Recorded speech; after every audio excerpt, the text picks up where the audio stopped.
Welcome to the Slop Temple. We pray this video helps. You start by powering off and removing the controller. Do that now. Once disconnected, remove the 4 rear screws with a T5. Keep screws organized by position. Use a plastic spudger to gently separate the rear shell. Pry from the top edge, then work around. Once the shell lifts, make sure to note ribbon cable positions and keep components on a soft, static-free surface so nothing bends or tears. Now you remove the battery and disconnect the 2 ribbon cables. Do it slowly to avoid tearing. Once free, locate the grip assembly.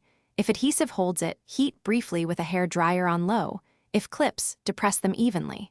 Peel the damaged grip away, clean the mating surface with isopropyl alcohol, and align the replacement. Press along the edges in one pass to avoid trapped air. Make sure the buttons and triggers. With the new grip seated, reconnect the ribbon cables and battery. You should test buttons and sticks with the shell loosely placed to confirm function.